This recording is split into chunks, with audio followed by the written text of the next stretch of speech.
তুমি কি কখনো খেয়াল করেছ, কিছু মানুষ কোনো কথা না বলেই নিজের চারপাশের পরিবেশ পাল্টে দেয়? তারা চিৎকার করে না, তারা কারুর কাছে মিনতি করে না, তারা শুধু খামোশ হয়ে যায়, আর হঠাৎ হাওয়া পাল্টে যায়। মানুষ অস্থির হয়ে পড়ে, মানুষ তাদের খুঁজতে থাকে। আর যারা সবসময় ভাবত যে তারা তাদের খুব ভালোভাবে চেনে, হঠাৎ তারা বুঝতে পারে যে আসলে তারা তাদের বিষয়ে কিছুই জানে না। ভাবো তো, যদি তুমিও এমন করো, যদি তুমি প্রতিটি কথায় সাথী সাথী প্রতিক্রিয়া দেওয়া বন্ধ করে দাও, যদি তুমি ঝগড়ার বদলে নিস্তব্ধতা বেছে নাও, যদি তুমি প্রতিটি ছোট কথার জবাব দেওয়ার বদলে অল্প পিছিয়ে যাও, তবে কি হবে?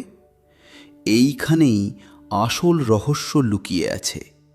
যখনই তুমি সব সময় উপলব্ধ থাকা ছেড়ে দাও, অনুভূতিতে, কথায়, শরীর আর মন দুটো দিয়েই, তবে মানুষের হাত থেকে তোমাকে নিয়ন্ত্রণ করার অস্ত্র হারিয়ে যায়। কারণ তারা তোমাকে সব সময় তোমার প্রতিক্রিয়ার মাধ্যমেই ধরে এসেছে।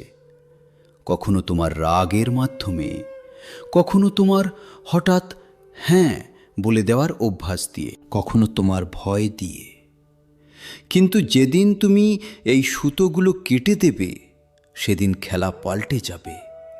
আর সেদিনই মানুষ উপলব্ধি করবে যে তারা কখনো তোমাকে বুঝতেই পারেনি।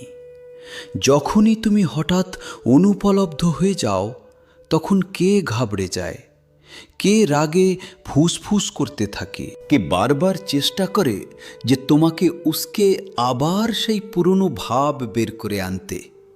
এই সব কিছু তাদের বিষয়ে অনেক কিছু বলে দেয়। আর তোমার বিষয়েও সত্যি তো এটাই যে তুমি এখন পর্যন্ত তোমার শক্তি এমন মানুষের পেছনে খরচ করেছ যারা তার যোগ্যই ছিল না। তুমি প্রতিবার হ্যাঁ বলে নিজেকে শুধু ছোট করেছ, প্রতিবার সাথে সাথে জবাব দিয়ে নিজের শক্তি অন্যের হাতে তুলে দিয়েছ, প্রতিবার আবেগীয় প্রতিক্রিয়া দিয়ে নিজের রক্ত জ্বালিয়েছ। আর দিনের শেষে তোমার কাছে কি থাকে? ক্লান্তি, খিটখিটে ভাব আর একটা শূন্যতা, যা তুমি কথায় বলতে পারো না। কিন্তু আমি তোমাকে বলি, কারণ তুমি সেই মানুষের কাছে খুব বেশি উপলব্ধ যাদের তোমার নিস্তব্ধতার একটা মুহূর্ত পাওয়ার যোগ্যতা ছিল না। আমি যা বলছি তার অর্থ এই নয় যে তুমি পৃথিবী থেকে মুখ ফিরিয়ে নাও। তার অর্থ হলো তুমি আগে নিজেকে বেছে নাও। মহান সন্তরা বলেছেন, আসল অনুশাসন হলো নিজেকে চেনা। যখনই তুমি বুঝতে পারো যে নিস্তব্ধতা হাজার তর্কের চেয়ে বেশি শক্তিশালী, তখন তোমার ভেতরে একটা নতুন শক্তি জন্ম নেয়। যখনই তুমি পিছিয়ে যাও, পালানোর জন্য নয়, বরং হোসে আসার জন্য, তখন সেই পিছিয়ে যাওয়া একটা তপস্যা হয়ে ওঠে। তবে এখন আমি তোমাকে জিজ্ঞেস করছি, কতদিন তুমি অন্যের আবেগের সাথে বেঁধে থাকবে? কতদিন প্রতিবার পুতুলের মতো নেচে থাকবে যখন কেউ তোমার ক্ষতে হাত দেয়? এখন কি সময় আসেনি যে তুমি সেই সুতোগুলো কেটে দাও, অল্প রহস্যময় হয়ে যাও? কারণ যেদিন তুমি সব সময় উপলব্ধ থাকা বন্ধ করবে, সেদিন থেকেই সব কিছু পাল্টাতে শুরু করবে। ছোটবেলা থেকে আমাদের এটাই শেখানো হয়েছে, সব সময় হ্যাঁ বলো, সবাইকে খুশি রাখো, সাথে সাথে জবাব দাও, মানুষ যেন নারাজ না হয়। আর ধীরে ধীরে আমাদের এই ভ্রম দেওয়া হয়েছে যে আমাদের মূল্য শুধু এইটাই আছে যে আমরা কতটা উপলব্ধ। কিন্তু আসল সত্যিটা পুরো উল্টো। খুব বেশি উপলব্ধ হওয়া কোনো পুণ্য নয়, এটা তো একটা বন্দিশালা। যত বেশি তুমি উপলব্ধ হও, ততই তুমি অন্যের হাতের খেলনা হয়ে যাও। মানুষ তোমাকে একটা বাটনের মতো ব্যবহার করে। যখন মনোযোগ চাই, তোমাকে টিপে দেয়। যখন মন ভোলাতে হয়, তোমাকে খুঁজে নেয়, যখন তাদের সহায়তা চাই তোমাকে মনে করে, আর কাজ শেষ হলেই তোমাকে দেয়ালে রেখে দেয়। কতবার তুমি শুধু এই জন্য হেসেছ কারণ তুমি না বলতে পারোনি? কতবার তুমি ক্লান্তি সত্ত্বেও জবাব দিয়েছ কারণ ভয় ছিল যে কেউ নারাজ হয়ে যাবে?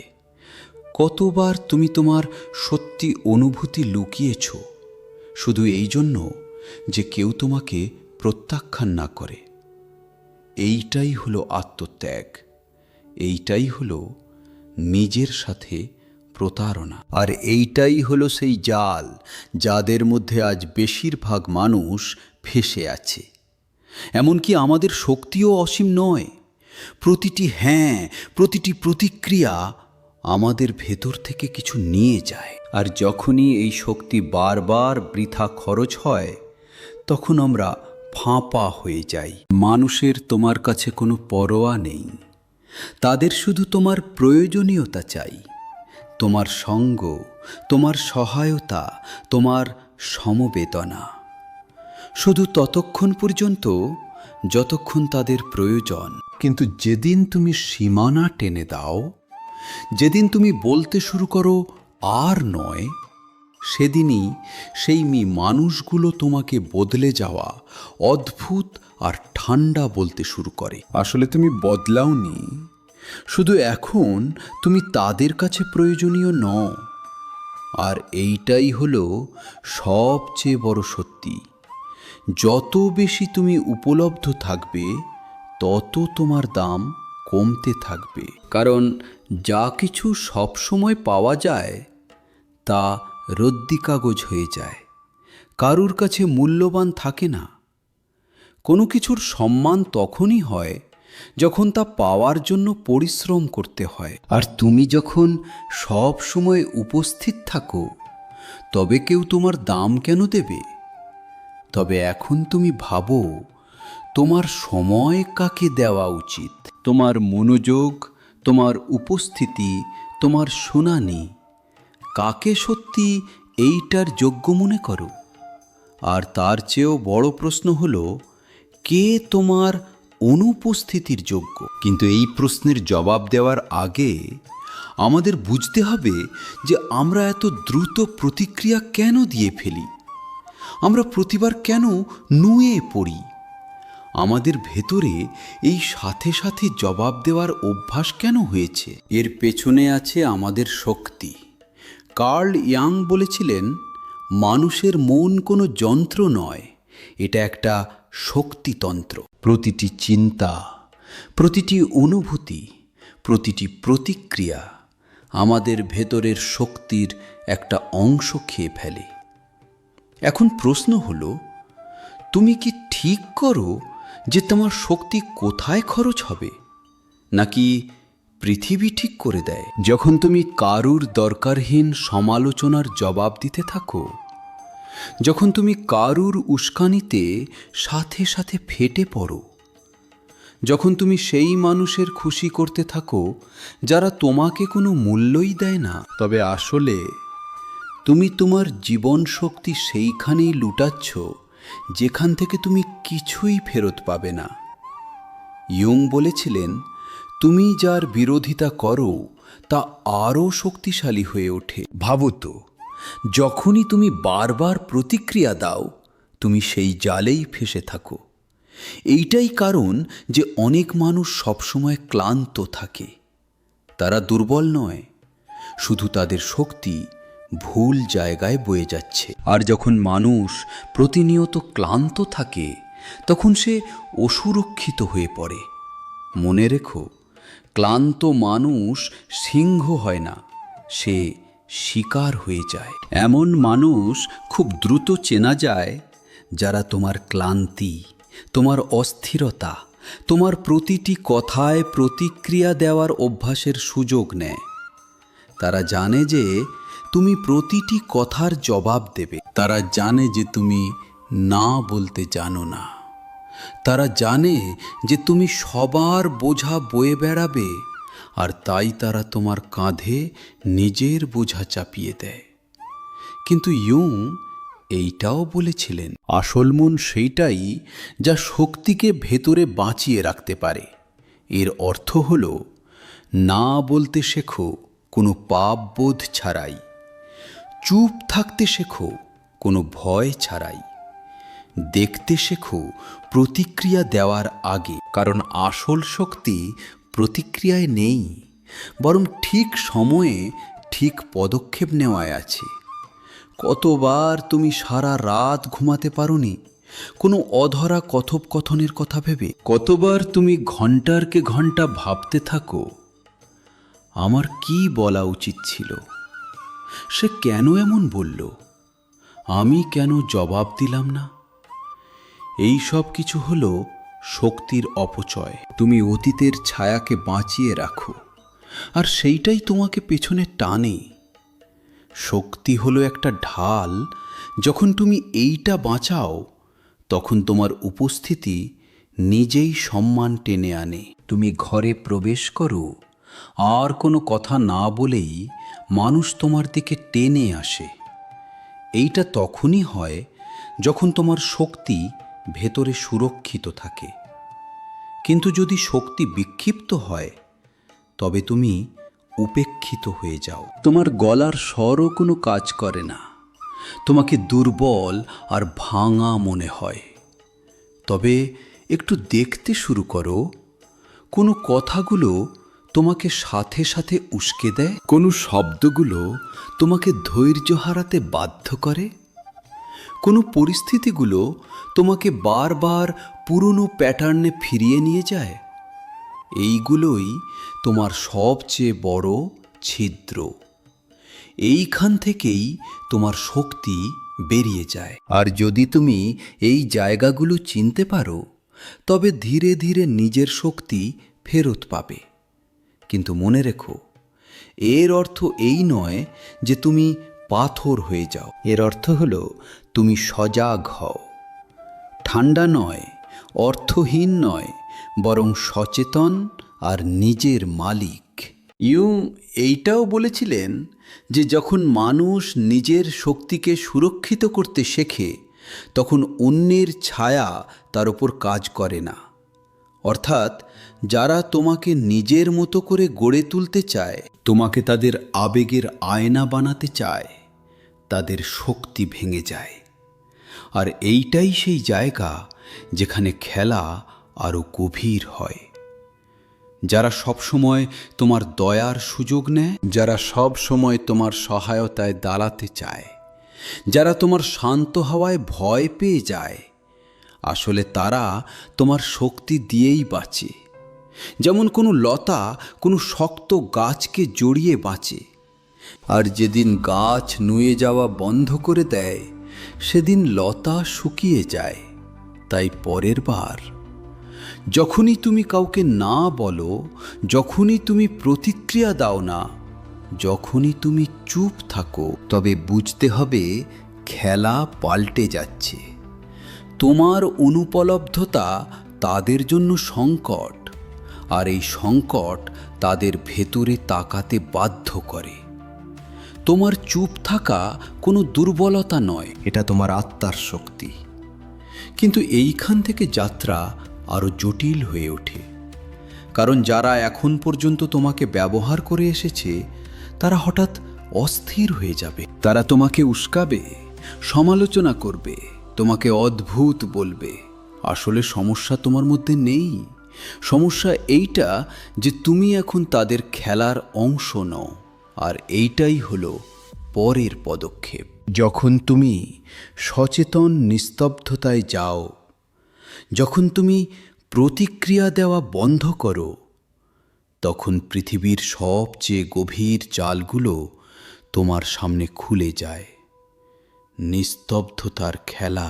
আধুনিক পৃথিবী শব্দে ভরা, সবার বলতে চায়, সবাই সাথে সাথে জবাব দিতে চায়, সবাই নিজের কথা প্রমাণ করতে চায়, চাহে সেই জন্য তাদের নিজের শান্তি কেন না হারাতে হয়। কিন্তু শক্তি, আসল শক্তি তা শব্দের মধ্যে নেই, বরং নিস্তব্ধতার গভীরের মধ্যে আছে।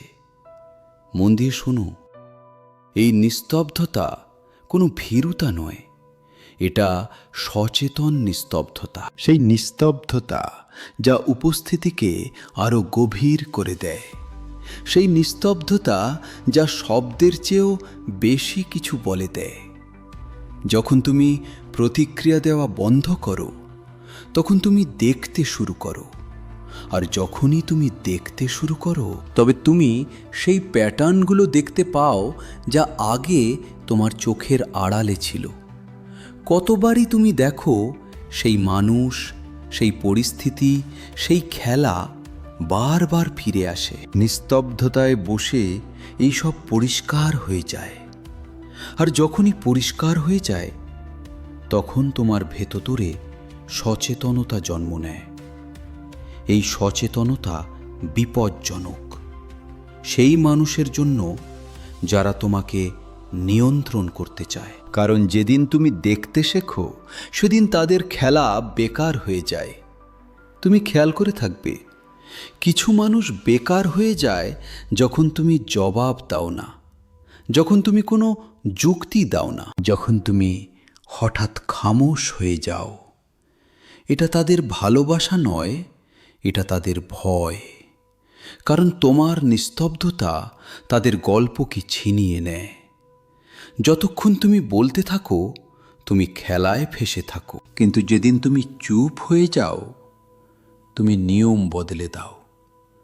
আর এই অসন্তুলন সেই মানুষগুলোকে পাগল করে দেয় যারা তোমার প্রতিটি প্রতিক্রিয়ার ওপর বেঁচে ছিল। বুঝে নাও, আসল নিস্তব্ধতা শব্দের অভাব নয়, আসল নিস্তব্ধতা হল নিজের শক্তির ওপর অধিকার। এটা সেই নির্বাচন যে কোনো যুদ্ধে নামবে আর কোনো যুদ্ধ ছেড়ে দেবে।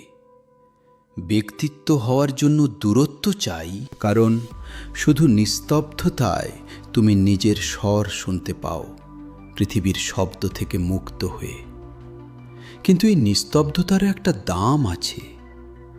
কিছু মানুষ তোমার থেকে দূরে সরে যাবে। কেউ বলবে তুমি ঠান্ডা, অদ্ভুত, কেউ বলবে তুমি অহংকারী, কিন্তু সত্যি হলো সেই মানুষগুলো কখনো তোমাকে বুঝতে চায়নি। তারা তোমাকে শুধু তাদের প্রয়োজনের চোখে দেখত। আর যখন তুমি নিস্তব্ধতা বেছে নাও, যখন তুমি উপলব্ধ থাকো না, তখন তারা তোমাকে হারাতে থাকে। কিন্তু শোনো, তুমি অন্যকে হারাওনি, তুমি নিজেকে খুঁজে পাচ্ছ। ধীরে ধীরে এই নিস্তব্ধতা তোমাকে ভেতর থেকে গড়ে তোলে। তোমার ক্লান্ত শক্তি ফিরে আসে, তোমার আসল মুখ ওঠে, তোমার কেন্দ্র তোমার ভেতরে শক্ত হয়ে ওঠে।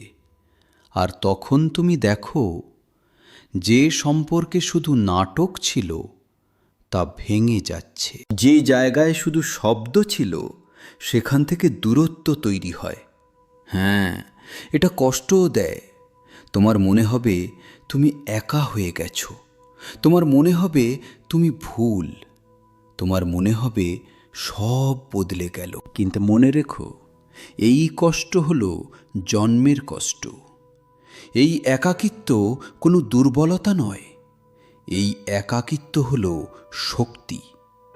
যখন তুমি সবার জন্য উপলব্ধ থাকা বন্ধ করো, তখন তুমি নিজের জন্য উপলব্ধ হও। এইটাই হলো আসল পুনর্জন্ম, এইটাই হলো আসল স্বাধীনতা। এখন কেউ তোমার সুতো টেনে তোমাকে পুতুল বানাতে পারবে না। এখন কেউ তোমার ক্ষতে হাত দিয়ে তোমাকে নাচাতে পারবে না, না, কারণ এখন তুমি নিস্তব্ধতায় স্থির। আর এই নিস্তব্ধতাই তোমার সবচেয়ে বড় ঢাল। আর শেষে মনে রেখো, এই সত্যি, যখন তুমি সবার জন্য উপলব্ধ থাকো, তুমি সস্তা হয়ে যাও। যখন তুমি নিস্তব্ধতা বেছে নাও, তুমি অমূল্য হয়ে যাও। পৃথিবীর প্রতিটি জিনিস যার প্রাচুর্য হয় তার দাম কমে যায়, আর যা দুর্লভ তা সম্মান পায়। তাই নিজের নিস্তব্ধতাকে দুর্লভ করো, নিজের উপস্থিতিকে মূল্যবান করো, নিজের শক্তিকে বাঁচাও, কারণ এইটাই হলো জীবনের সবচেয়ে বড় অনুশাসন, আর এইটাই তোমার আসল স্বাধীনতা।